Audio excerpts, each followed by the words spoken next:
Great. Welcome to Thursday, January 8th, 2026, our meeting, joint meeting of the school committee and the select board. I'd like to call to order the meeting of the school committee. Would you like to call your? Do I need to call to order if we don't have quorum? Oh, maybe not. We don't have a quorum. Can we check Zoom? Okay. Hold just for a moment. I think we're pulling up Zoom as Yep. I know Bill was going to try to do Zoom. Do you need to call your meeting to order? If Bill's on Zoom. Bill's on. No quorum. No quorums. Okay, we're good. Let's stand for the Pledge of Allegiance. I can't even talk tonight. I pledge allegiance to the flag of the United States of America and to the republic for which it stands, one nation, under God, indivisible, with liberty and justice for all.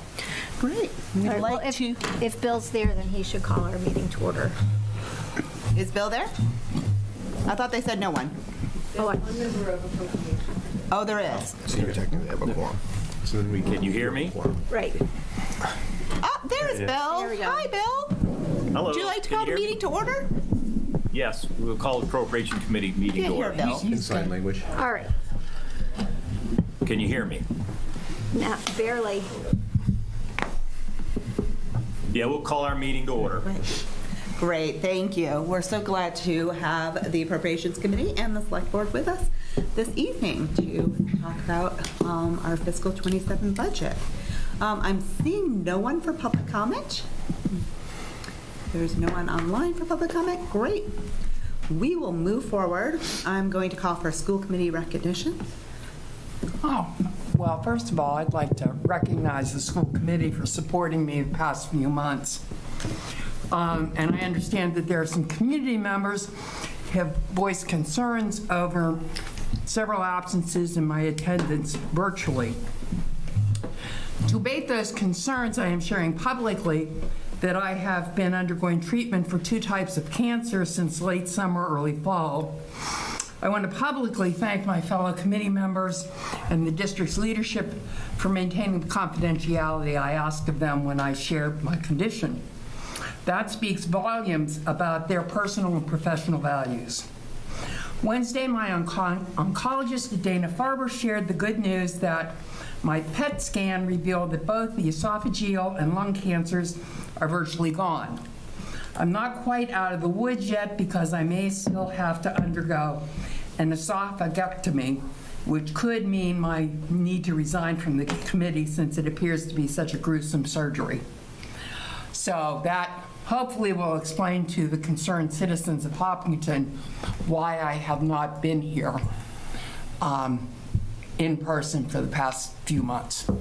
We thank you very much, Susan, and are so overjoyed that you have gotten great results, and should let everybody know that we value every single member on the school committee. We all bring unique perspectives to the school committee that helps with our deliberation. I especially value Susan's former experience as a classroom teacher. That brings a great perspective to the school committee, and would love to let people know that throughout her illness, Susan has been in direct contact with me, including texting me from the hospital during certain times, and has been attending committee meetings that are not in public view.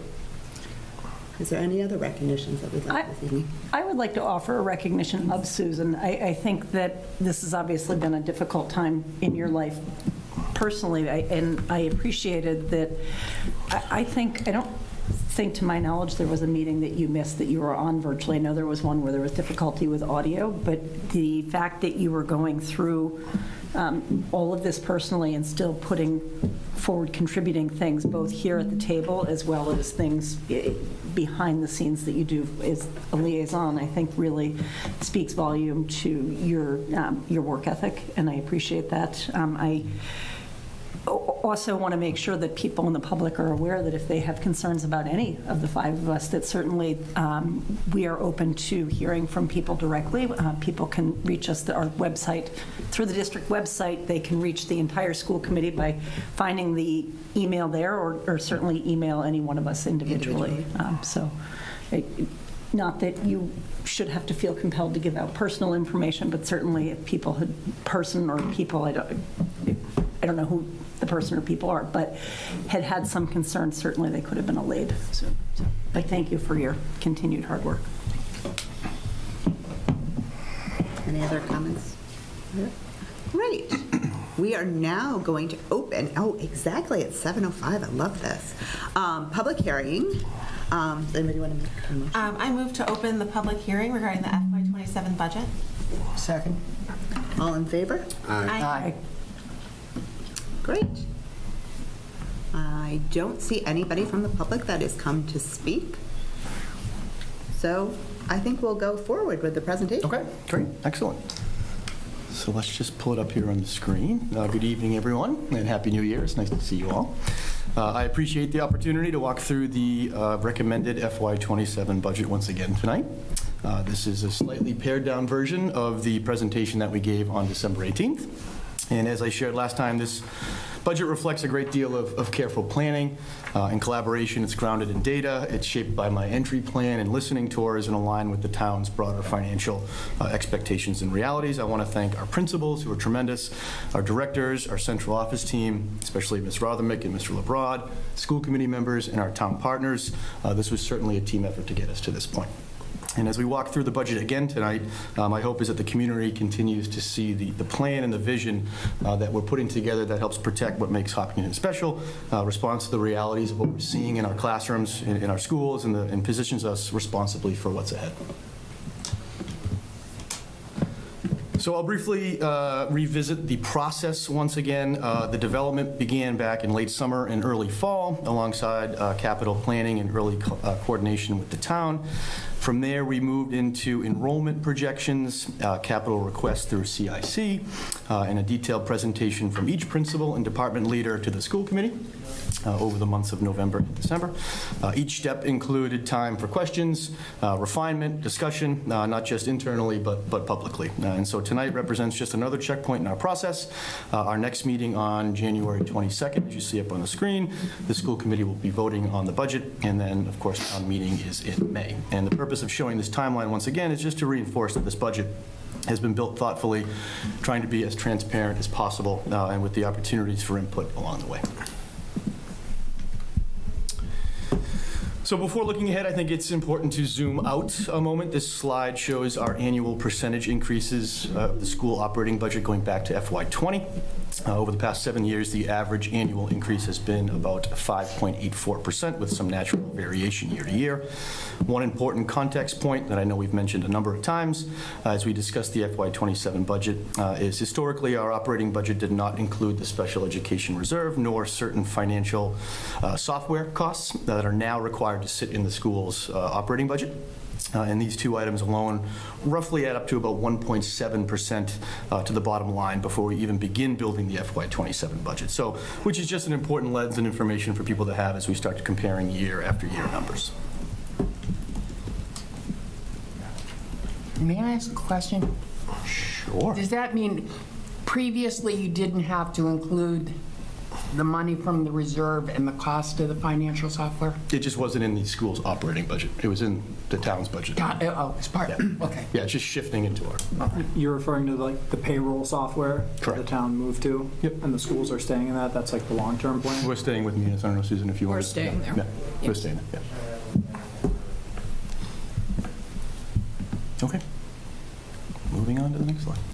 Numbers are also important as it helps us ground our conversation in some reality. So at the close of our 24-25 school year, when it comes to enrollment, our pre-K to 12 enrollment stood at 4,237 students.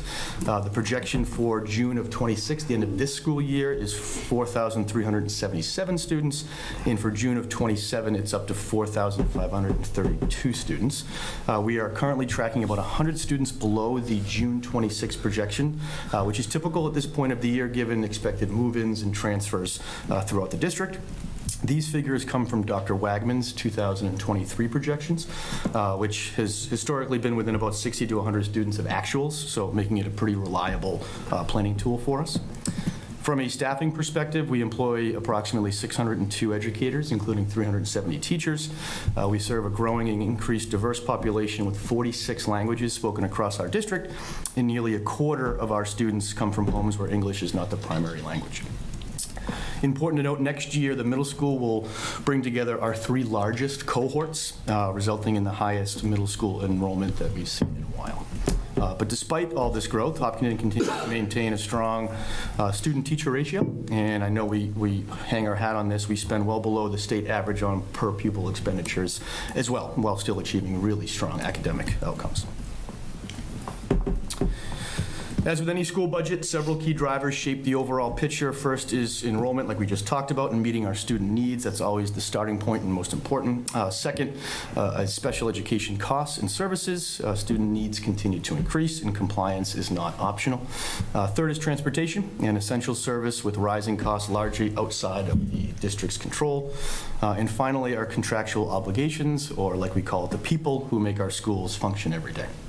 These drivers create the baseline reality that every budget must respond to. But in addition to that, my entry plan and listening tour surfaced some consistent themes that have helped build this budget as well. We're seeing consistent behavioral complexities across our grades, with discipline referrals up 20 to 30% or more in some schools. There are clear needs around our elementary literacy alignment and ESOL services at the lower levels. Certain cohort-driven class sizes, like we just talked about at the middle school, are becoming difficult to sustain without intervention. Student mental health and well-being continues to require intentional support, and facility expansion, particularly with the addition at Hopkins and Charleswood on the horizon, requires thoughtful staffing adjustments on our end. So these findings help shape our overall FY27 budget proposals, what I'm referring to as our focused investments. All new investments in this budget align to 4 priority areas: special education, instructional costs tied to enrollment growth, instructional program enhancements, and core operations.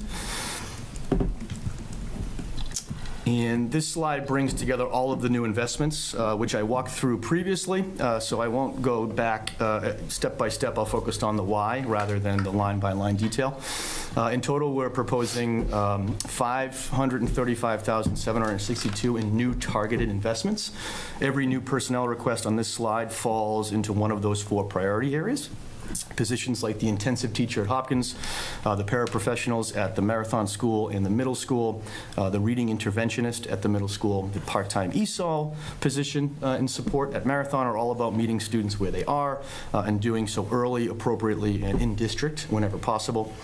From a program and staffing perspective, we are protecting the quality of core experiences, whether that's keeping related arts classes a little bit lower in the middle school, preserving athletic opportunities through co-ops at the high school, or ensuring our schools have leadership capacity needed to support student, staff, and school climate at the high school. And operationally, the custodian investment acknowledges that schools don't just run on instruction alone. Clean, well-maintained buildings and sustainable workloads really matter. And addressing those needs proactively at Elmwood and ultimately as Charleswood comes on board is more responsible than reacting later at the potential higher costs. So taken all together, these focus investments allow us to stabilize our systems, to protect programs in their quality, and position our school district well for the future, while maintaining mindful of the obligations of the broader town financial picture. So with that, I'm going to turn now over to Ms. Rothermick to go through the numbers. Yes. Mr. Bashar, question. On special education, are we finding that new members of that cohort are new arrivals in the district? Are we finding, like, diagnosing as they get through the classroom further up? Yeah, I would say it's a little bit of both. Okay. Yeah. It's tough to put a percentage on that, but we certainly have had some move-ins that are students on IEPs. We've come a few times recently and talk a little bit about adding some paraprofessional supports for students that are coming in on IEPs. But other times it's students that we have worked with, go through the testing process, and are finally. Yeah. Thanks. Yep, you got it. Okay, so moving again into the numbers, the FY26 general fund operating budget was $66.7 million. The special education reserve was $1,094,000. Both of those lines, while they were separate on the sources and uses document, both of those lines represented expenditures of the 26 budget. So that's why you see them added together. For the 26 base operating budget of $67,869,000.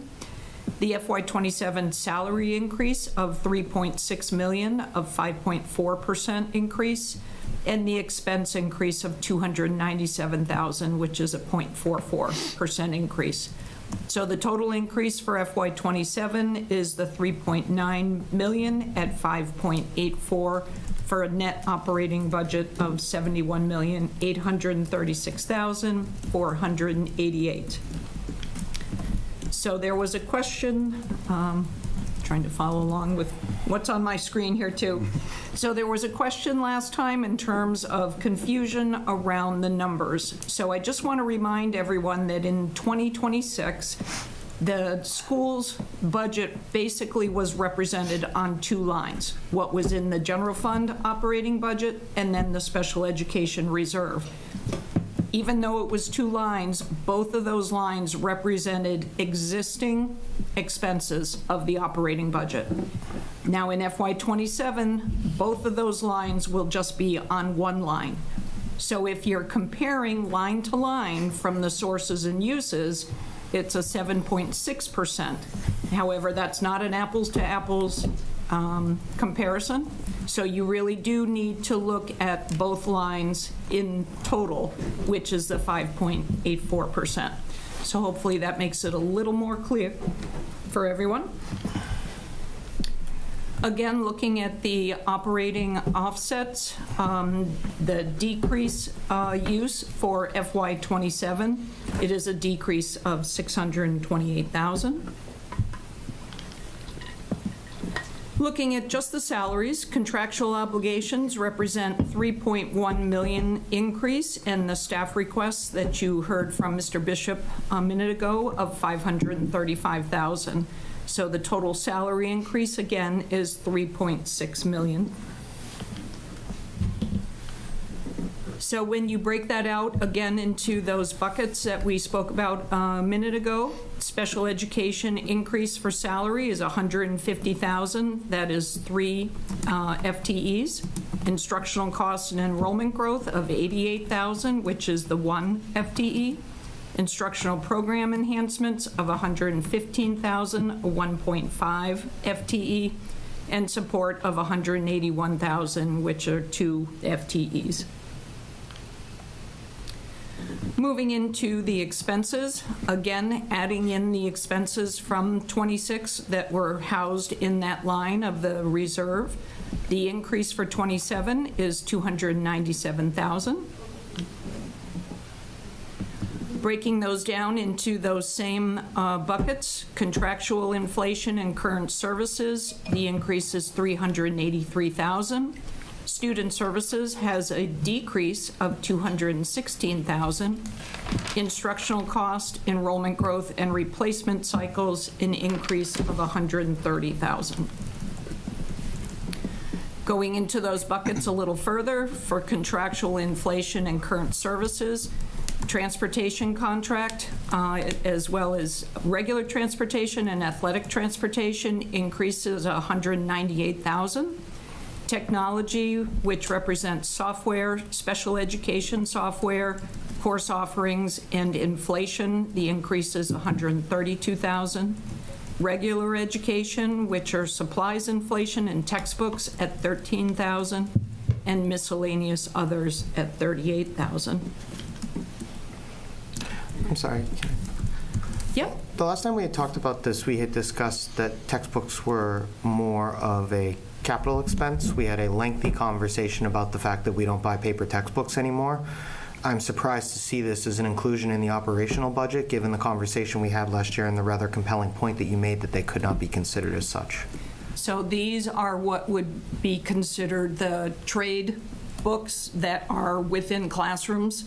So they're small one-offs, you know, like 5 books of, or 5 copies of one reading book, and Jeff would come, or Mr. LeBrod would come up with a better.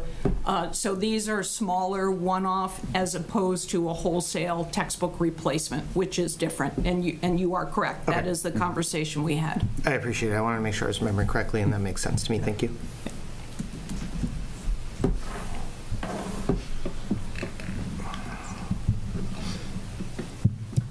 So moving into student services, I apologize. Again, it's a decrease of $216,000, and I want to reiterate to the community, this is not a reduction in services. It is a transfer of some of the offsets into the student services account. So transportation increased $371,000. However, tuitions decreased $560,000, and that is a result of an increased offset from circuit breaker of $415,000 and a reallocation of grant, the IDEA grant of $223,000. Technology, again, we transferred $20,000 of software for student services into the technology budget. That was part of their increase. And then just some other small decreases. And then instructional costs, again, curriculum, $70,000, small amount in textbooks, but also in ESOL curriculum. Building and grounds, $52,000, which represents equipment replacements mostly, and vocational education, which is your Norfolk agricultural enrollment. So when we put together both the increases for salary and expense into those same buckets, contractual, inflation, and current services, the increase amount is $3.5 million, which is 5.18%.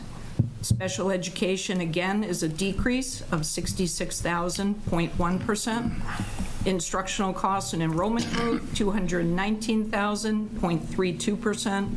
Instructional program enhancements, $115,000.17%.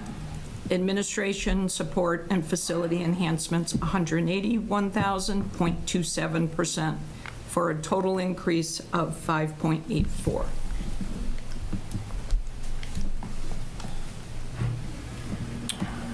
All right, so that wraps up kind of the numbers portion. This is just the last slide before we open it up for questions, and I certainly won't read it all, but I think it's an important slide for us to take a look at. And I just want to reiterate that we built this budget with a lot of focus, care, and restraint. We haven't talked about tonight, but we did on the 8th of December, is how many asks were brought to the table in our conversations before coming to all of you that we had to cut, that didn't make it to this presentation. A lot of things that would have been useful, right? But we were trying to make sure that we were mindful of the town's guidance of the financial picture and try to make sure that we focus on what we felt was the most important things to add. And so, we feel strongly that this budget protects what's working well in Hopkinton, responds directly with what we're seeing in our schools, and prepares us thoughtfully for what's ahead. And, we use that line at the bottom. It's not just a budget, it's a commitment to every child here in the Hopkinton Public Schools. So I really like that. So happy to answer any questions anybody has. Any questions? Appropriations? Do you guys have a view on like next year capital projects, like the request? I know you guys cut some things, but I think as we all know the town financial situation, I'd love to just spend a minute on kind of a quick snapshot of those things. We have what was kind of left out in 5-year preview. Yeah.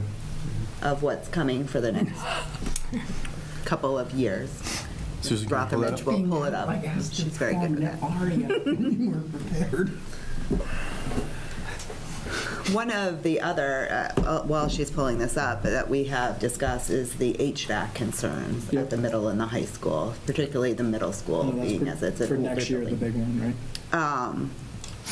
So that involves a lot of consideration and thought in how we're doing. The good news is we've been under budget on our school building projects. So we're hoping to remain here. They're not done yet. They're not done yet, but Positive thoughts.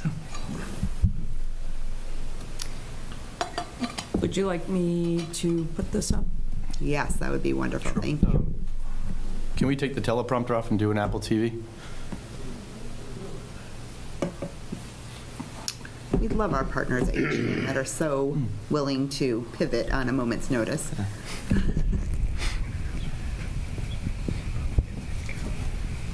And bring us cookies. And bring us, I was going to mention that, but the people watching at home might be a little sad. Brown butter or something. Yes, brown butter, chocolate chip cookies we all got. if you would come to the meeting. Is that the latest thing in cooking, is browning your butter? Yeah. All right, here is our capital plan.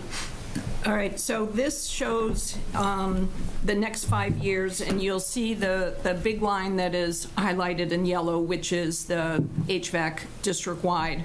We had a vendor come in and do an energy study for the high school, the middle school, and touched on Marathon as well. So we are looking at that energy study, which I'll bring you to in a minute. So you can see what is in the capital request for 27, 28. So the classroom furniture, let me see if I can get to a,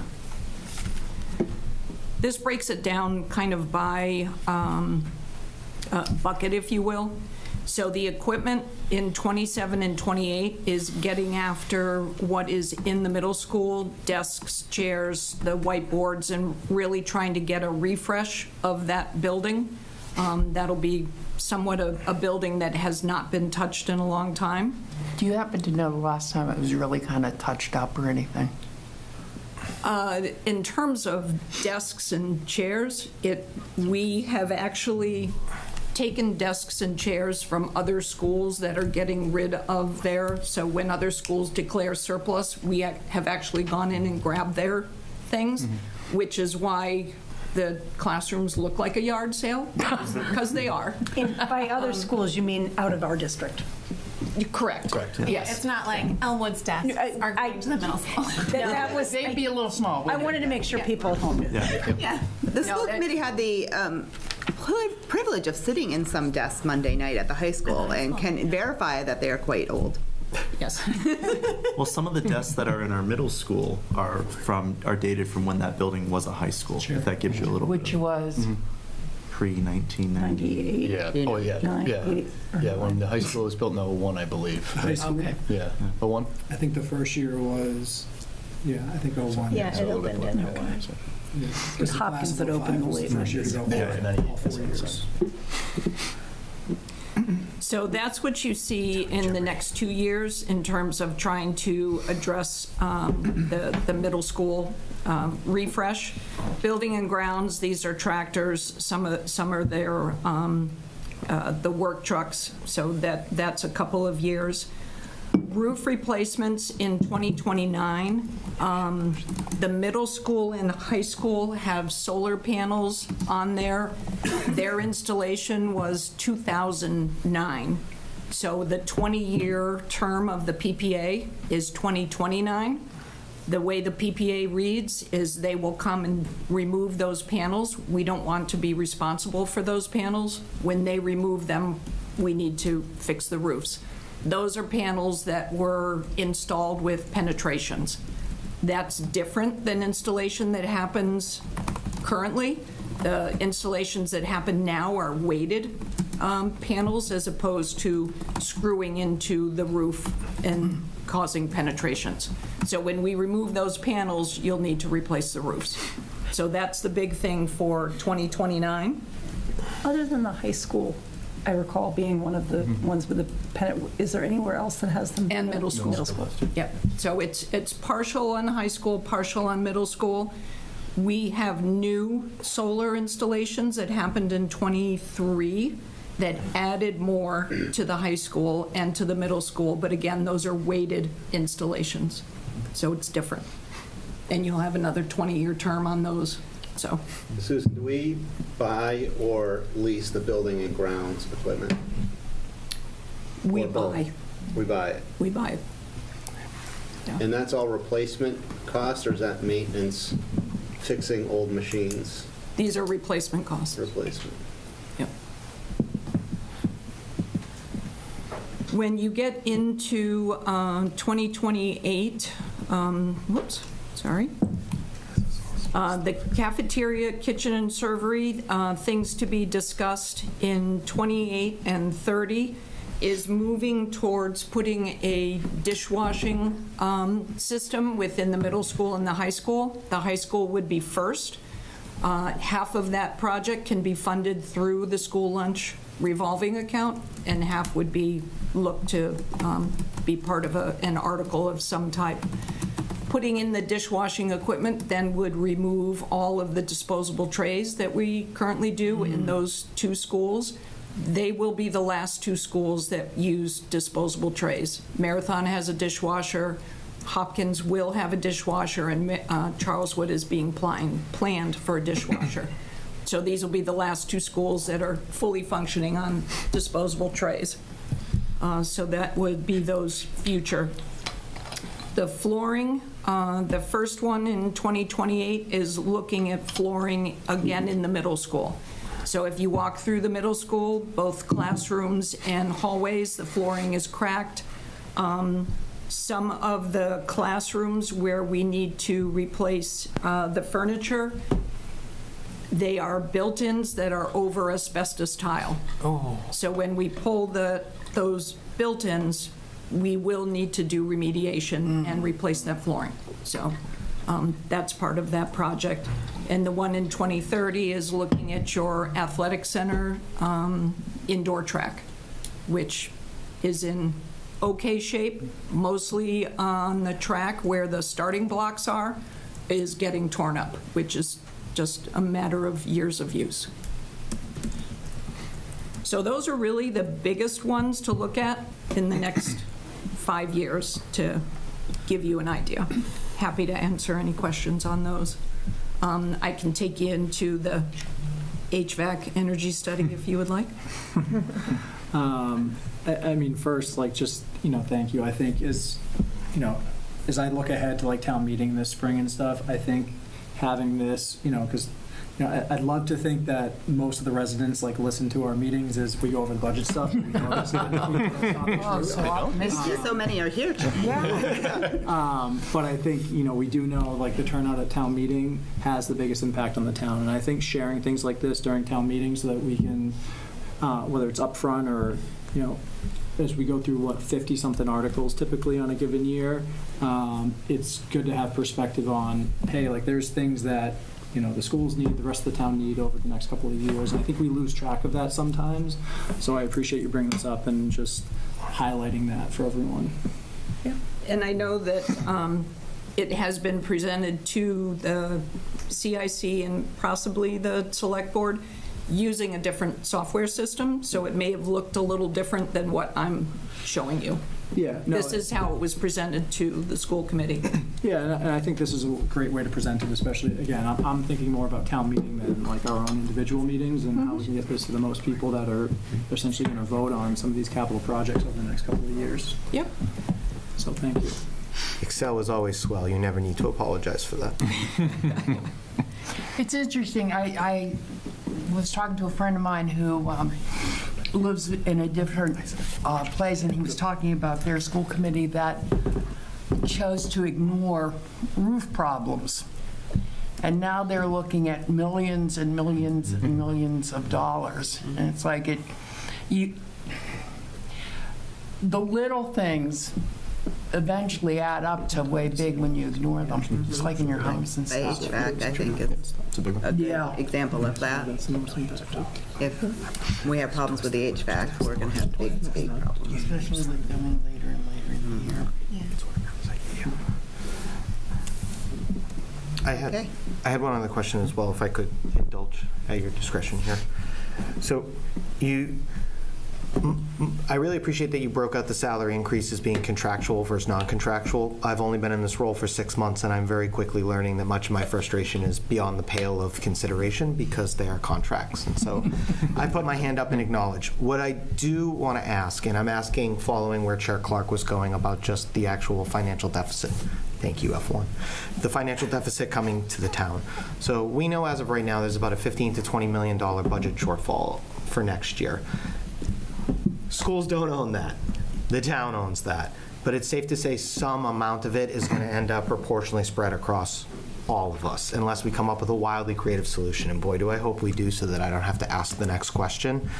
I want to at least ask about what I'm seeing as an expansion of headcount. I started with the contractual and the union for a reason. Contractual and the union is hard to wind down if we find ourselves in a position of needing to make hard decisions and discussions next year. So with no challenge to what you've put before us and understanding the diligence has gone into it, I just want to ask, are those discussions or plans at least potentially underway from your perspective about how we might approach needing to not necessarily reduce headcount, because I can't tell you what to do and I will not deign to do so, but what it looks like to try and manage the reality of our situation next year, given that you are expanding potentially irremovable financials? So there's a lot to it. We're looking to really only target expansion where it is absolutely needed. So you can see by the requests for this year, special education really was the biggest piece of it. I was trying to put the slide back up. Hold on. There, takes a little while, apologize.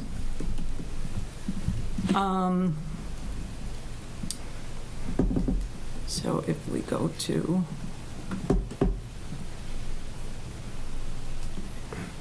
when you look at our requests,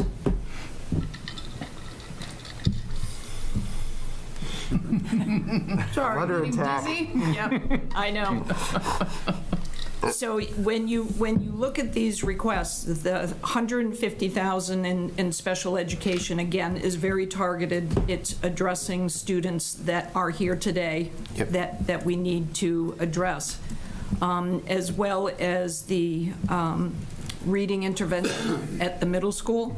So these are current existing students that are here today that we are supporting with these increases. So we're being very mindful of and careful of what we're adding. Okay. Yeah. We're being mindful that we still have services to provide for today, and we're going to deal with the problem tomorrow. Yep. I also want to take this opportunity. I know I made this comment at, I think, our last December meeting, that this is one of the, I think, the first and only year I can recall where we came in under what the guidance was. I know that when we all met together, we talked about 7.5%, which seemed like at the time, we always had this, oh my gosh, can we do it, can't we? But because we built from the ground up, and because we have such a talented team putting it together and working with so many people that we don't even see here, this came together this year in a better position. So it's, I think we always build from the ground up, and we'll see what happens next year. But I always, when I think about head count, I get a little bit nervous because I worry about, I don't want to see class sizes increase. Yep, and I want to be so clear, I'm offering zero suggestions or commentary about how it happens. Yep. You are the empowered and elected officials here. We have a lot of requirements, legal requirements in special education services and class size and services. Last thought here quickly, and thank you so much for sharing. You mentioned 20 to 30% discipline referral. That really caught me and surprised me, and I know that's independent from the budget. Maybe it's a topic, Kyla, for you and our broader boards to talk about. I would love to know how we can be partnering with you on that, because that's not simply owned by the schools. That's the community. Some of that, yes, is the environment and the circumstances they're going to encounter there. Some of that's home, and some of that's the town that we are also in charge of helping you lead. So I really do want to be a partner and a resource there. If we can help influence that without spending money with a little bit of community leadership, I think that's important for us to acknowledge. Yep, and I appreciate that. And I think there's a lot of conversations around that I've had with principals and assistant principals, who are usually the folks who kind of deal with that kind of behavior on the ground floor. We have a SEL task force. I know we talk a lot about social emotional learning, and some people might roll their eyes because they hear that term so much, but it is so important that we put a lot of investment into that and work with our students and our staff. And so we have a task force working right now to kind of come up with what are some things that we can do next year. That's not going to add to the budget, but just to try to really approach this in a way that we can try to bring those numbers down, whether it's restorative practices, which all of our administrators and a lot of our staff are trained on. There's a lot of things behind the scenes that we're trying to put in place, but it is a concerning number for us as well. Thank you. Would that be something that would be kind of good to share at a committee meeting, and kind of break down for us what the kinds of things are going on, because I'm sure there are a lot of parents who have no concept of the kinds of things that are happening are disruptive. Absolutely. Great point. Thank you, Susan. Something that I noticed when we were doing the search to replace Abby Hanscom, who was wonderful, and we hired Jessica Beatty, who also seems amazing, was that Mrs. Beatty spoke a lot about the value of maximizing our ability to educate our students in district whenever possible. And that's super important from a universal design for learning perspective. It's important from a kids learn best when they're with their peers. It's a best practice when we talk about our typical learners being with their peers who need support. And it's a huge cost-saving measure when we're able to provide services in district. And not to say that when students need out of district, it's somehow a burden. When it's necessary, it's necessary. But something I really appreciated when we were doing the interviews was how Mrs. Beatty spoke so eloquently about how important it is to her to be able to support children in their home district whenever possible. We've seen some changes already that have spoken right to that, and she's been able to do that, the way she's restructured the special education department and added programs in district.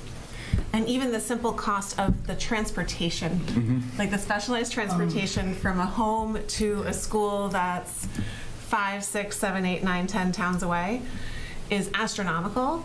And being able to keep those children in their home district on the same schedule as their siblings, it supports so much good in our district as well as our budget. And also says a lot to our families in the community that are putting their faith in to educate their children in district.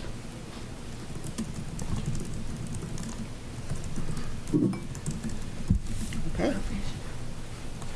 Mike. Yeah, I just want to, first of all, thank you for showing this slides again, so now I have a better idea, and thank you, Ms. Rothermich, for putting that clarifying slide with the special education reserve. It makes things a lot clearer. That 7.5%, we're our appropriations committee looking at the big picture for the whole town. And it's still good news, I believe. I don't think it has changed. I haven't heard anything if the town's numbers have changed about the gap. But it seemed like we were pretty close in December, and I'm hoping we're still pretty close now. But that is a good sign. And but I'm hoping we can move forward and make this work out. That would be great. Great, thank you. I just want to make sure we check with Bill in case he had any questions. Yes, Bill, do you have any questions? Yes, I just want to make sure, Jean, you're okay. Do you have a question? No, I don't. Thank you very much. I didn't want to forget you. The appropriations committee is very tight. I do have a couple questions, I think, for Mr. Bishop, just to back up. You mentioned our current enrollment's about 100 under the projection for the end of the year. So we're at roughly 4,366. Is that a ballpark? It's a ballpark, yep. Okay. And I know there's always been confusion because I've been involved in a lot of different school committees here where whether Mr. Wegmans includes pre-K or not. Can you kind of clarify that for me? We do, yeah. The numbers are pre-K to 12. Yep. So our numbers are his numbers including pre-K as well? Yes. Sorry. Okay, thank you. And the other question I have for you, it looked like on that slide that the ratio of teachers to paraprofessionals is about 3 to 1. And I'm curious, is that similar to other school districts, that 3 to 1 ratio? Let me pull that up. Hold on one second. You're talking about the slide where we talk about having 370 classroom teachers. The other group is also, it's paraprofessionals, it's counselors, it's the whole picture of teachers related art. So it's not just paraprofessionals, but I don't know if I can go and say I know the exact percentage, but I would say that's probably roughly close to a percentage, 3 to 1, when it comes to teachers and paraprofessionals. Okay, I'm just asking, is that what we would find in most other districts, that 3 to 1 ratio? Yes, I would think so, yeah. Okay. And then my last question had to do with the capital projects, and I may have misunderstood, but the $4.4 million that we're looking for in a couple of years replacing the roofs, is that solely because of the damage that will have happened or occurred when they take the solar panels off, or is there some end-of-life issues there? So it is end of life as well. Those solar panels have been on there, or will have been on there for 20 years. So it will be a combination. How old was do you know how old the roof was when they put the solar panels? That I'd have to check. I don't know. I know, sorry. Well, you said it was 09? They were placed in 09. Yeah, I guess that's part of my question. I would think 01 to 09, I would imagine. Yeah, so you probably have an extra 10 years on that roof to begin with. Yep. Okay. That's all I had. Thank you. Great. What?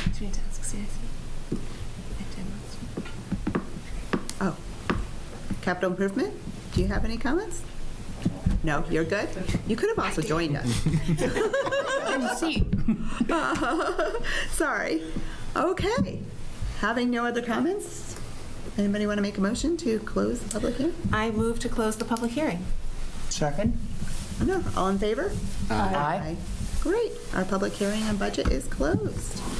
And we welcome our select board and appropriations and capital improvement friends to stay with us, but if you'd like to leave, we will not feel. You had a very busy meeting. You're going to watch from home, right? Told us we needed to come more often, so it was in my head I wanted to come in person. I think I heard that. There you go. Come see us in person. We owe you the same Oh, all the time. Take care of yourself. And you as well. I'm really Thank you sorry for coming. hear It's good to about see you all. that. Kudos to you for fighting. It is real hard up here. Thank you. That's the part we don't talk enough about. Exactly. I can see you don't need that advice from me. Thank you, everyone. I didn't lose my chair, though. Happy New Year. Thank you. Yeah, Happy New Year. All right, moving into the superintendent's report. All right. If we can get the teleprompter back to the beginning of the slideshow for me.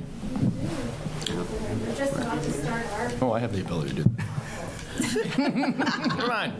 We're all good. All right, this is the superintendent's report for January 8th. This week we are settling back in and reestablishing our routines, but at the same time pushing forward with some important work at every level in the district. And as we head into 2026, there's a lot of positive momentum and things happening across our district that I wanted to highlight.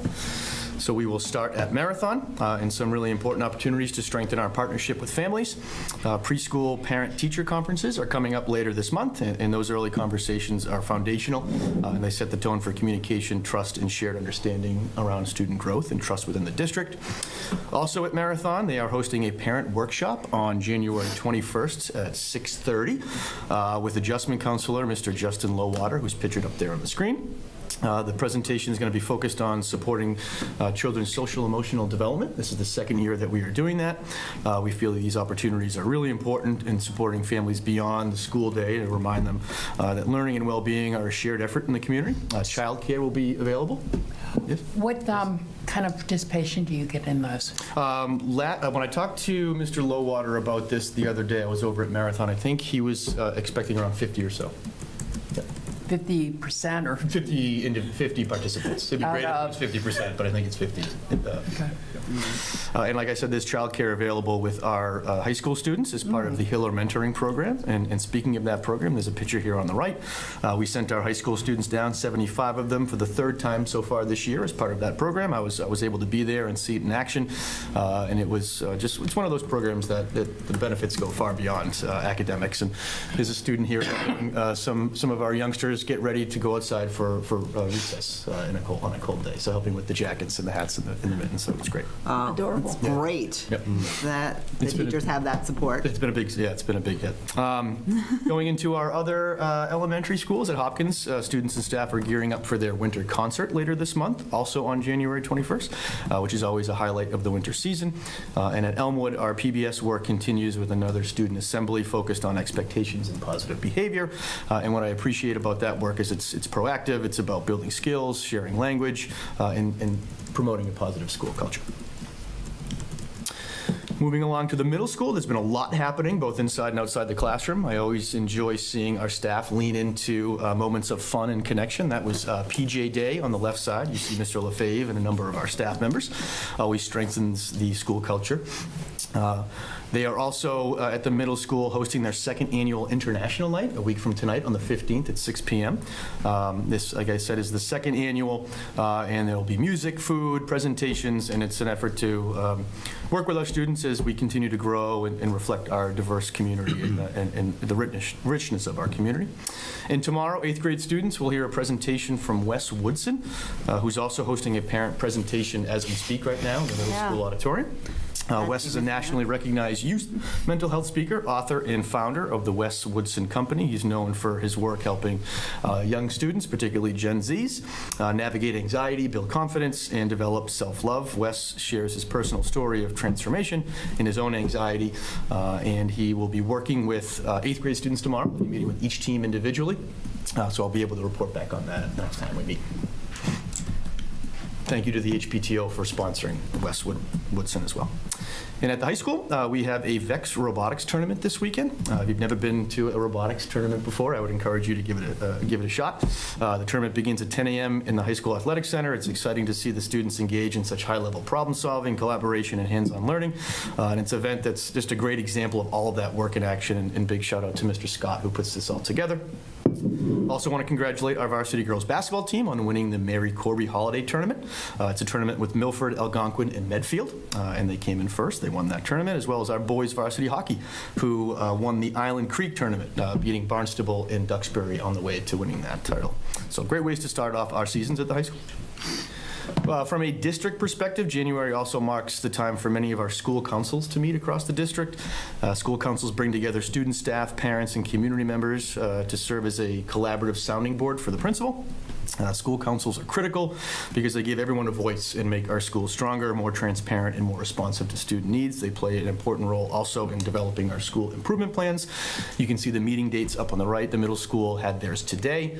Hopkins has theirs next Thursday, and the high school has theirs next Tuesday. So I just want to take a second while I have this opportunity just to thank all the parents, community members, staff, and students who volunteer their time to be part of the school councils. And the next district update is the slideshow that captures the topping off ceremony. Thanks to Mr. Masters for one of his photos here for the aerial footage. We had the topping off ceremony that took place on December 22nd on a very cold afternoon. I know extremely cold. He was there.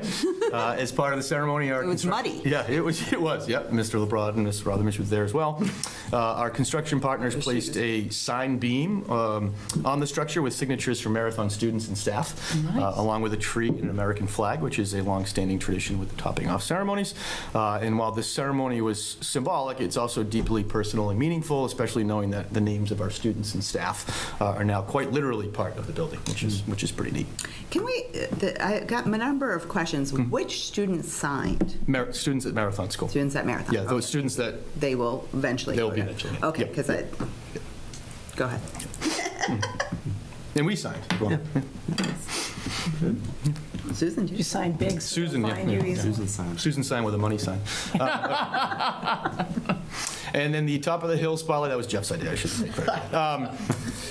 Is speaking of construction, I just want to take a opportunity to spotlight our Hopkins school community. Leading up to break, over break, and since we've returned, the student, staff, and construction partners accomplished a major transition as part of the addition into some newly completed spaces.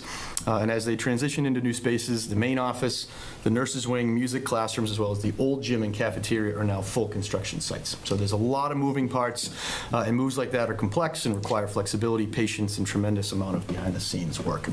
So special thanks to Mr. Cotter and his administrative team and their leadership, Mr. Persons and his team, as well as Mr. Ghosh from the technology side and his team. And I'm especially grateful for the students and staff for their positive attitude and business as usual approach. I popped over there on Monday, our first day back, and there was a lot happening, and the staff and the students had smiles on their face. They were positive, and they were excited to be there, so it was great.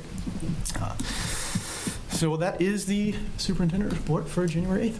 That's a good question. Yeah. Thinking about all the construction that's shifting around over break, where is the entrance still in the entrance is still the entrance is still the same, but when you take a look to the left where there usually was the check-in booth, it is completely blocked off right now. Yeah, so they've kind of moved into that It's like that right on conference the room right, to the right. on the Yep. little Yep. U-turn to the right. And the pictures there you see on the left is the multi-purpose space that they're using as the cafeteria, and the kids are doing a great job in there. And that's the new gym in one of our wellness classes happening. So, yeah, it's great. I think the multi-purpose room is where the after-school YMCA is happening. Oh, right? it might be, Yeah. yes. Yeah. Yep. Yep. I haven't personally seen it, but my husband picked up my daughter there. Yeah, great. And the workers are there very early. It happened to be running at 6:30 in the morning on Monday, and they were already started and making a lot of noise.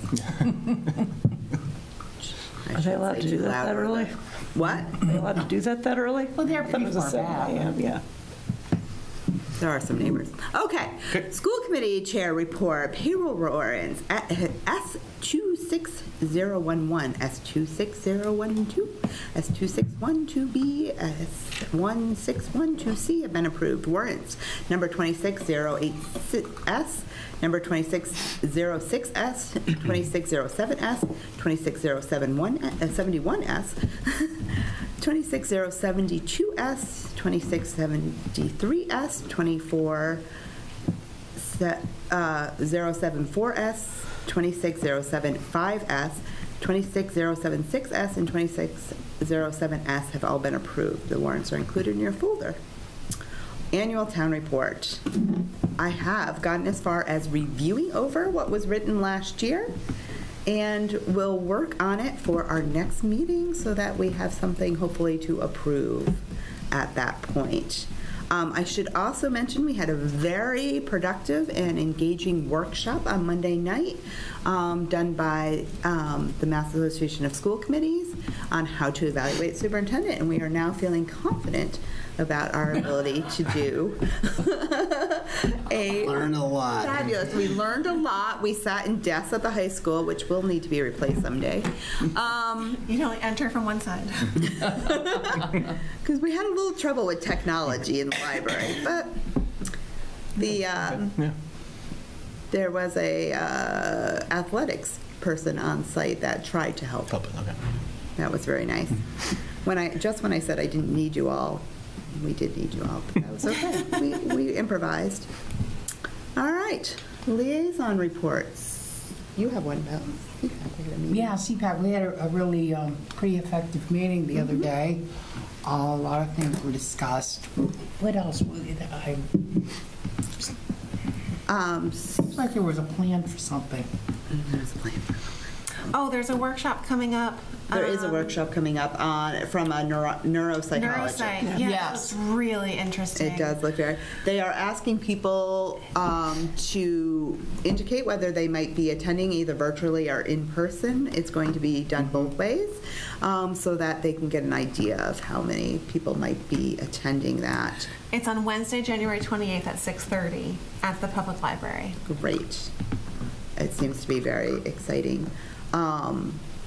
Ms. Holliday is going to be doing some presentations to teachers at the schools on her experience as a parent of a special education student. That sounds actually very Have you seen her presentation? I haven't. I need to get in on one. It is, it was the most, I don't think I've ever been hit by a presentation quite so much of really getting a personal feel for what it's like to have a student who needs special needs. Yeah, and that's happening on our early release on January 23rd. Really, really good. Yeah. That is excellent. And I think that was all that was included. Oh, there was some discussion about IEPs and reading them, and did I say the right word? We call them IEPs. Yep. And understanding them sometimes, and how the process of signing and being able to say I'm not particularly clear with this part of it, and I think they talked about doing a little bit more education on this. I think there's definitely a process that needs to happen. We're experiencing the electronic, and it's, it is not smooth. I did share some of the comments I had heard from people about electronic reports. electronic signing. Also, summer program was starting to be discussed, and I think there's going to be further information coming out about the summer program. Yep, Marie SY program, yes, there will be. Yep. Great. Yeah. I think that there's going to be some good changes to that, I think, in terms of budgetary requirements, too. It's great. All right, new business. Okay. There was nothing else, right? Just making sure. No. No, it's good. Green Committee's quiet right now. Okay. The Hopkins New School business. gift account. Sure. Is there So we have a gift and then a grant, and then Mr. LeBras is going to talk us through a policy. So first, on behalf of Mr. Cotter at Hopkins School, I'm requesting approval to accept the check for the amount of $8,391.25 from Fundraising Products, Inc., from the Hopkins Meadow Farms fundraiser, which is an annual fundraiser that the school does, which helps fund field day activities, field trips, and other student activities throughout the year. So I'm looking for a motion to accept that check. I move that we accept the money from the Hopkins Meadow Farms fundraiser. Is that correct? Correct. Second. All in favor? Aye. Great. Okay. We're always excited to get funding. Thank you very much. We appreciate the support there. And then the grant is the Visual Arts Department puts on a district art show for 1 week each May, run by Ms. Janino, our Visual Arts SML. And in an effort to serve our students as we prepare artwork to display and present to the community, the department submitted a grant proposal to the Hopkinton Cultural Council seeking funding for more display equipment and display case replacements. And we are happy to report that the HCC has awarded us $1,600 to cover the cost of 2 custom-made display cases. That's excellent. So we are looking, which is wonderful. We appreciate that. So we're looking for a motion to move to accept the $1,600 I grant. move to accept the $1,600 grant from the Hopkinton Cultural Arts Council. Second. All in favor? Aye. Great. And then we have a new Mr. LeBrod, policy. All right, so tonight is the first reading of policy IHAIA, which is a new policy for the Hopkinton School Committee as well as for school committees across the state of Massachusetts. This policy is a response to a new state regulation and DESE mandate that came about last year. It's aimed at creating awareness of career and technical education pathways for students. I can happily say that everything in the policy and the procedure that accompanies it, all save for, I think, 2 points, are simply codifications of things we already do, which is a really nice place for us to be.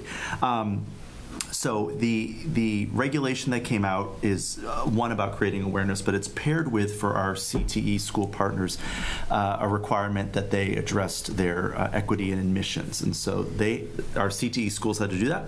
Our job is to make sure that we're creating opportunities to create awareness for our students to know about what their opportunities are for 9th grade and beyond. So again, everything we're doing, everything that's memorialized in the procedure is what we do, except for a new mandate that October 15th be a deadline for dissemination of information. While we were likely hitting around that mark, that is a date that the state has issued that we are happy to be able to honor. And the 2 schools that really that connect to us here are Keefe Tech in Framingham and Norfolk Aggie in Walpole. The policy is there, and then the linked procedure gives a little bit more of how we operationalize that policy. Can I ask a question? Do we provide information on Norfolk Aggie to our 8th grade students? I don't. We do. We do not do it in the wholesale way that we do it with for Keefe Tech. So our Keefe Tech students, as has been our practice, students will all attend an open house during the school day.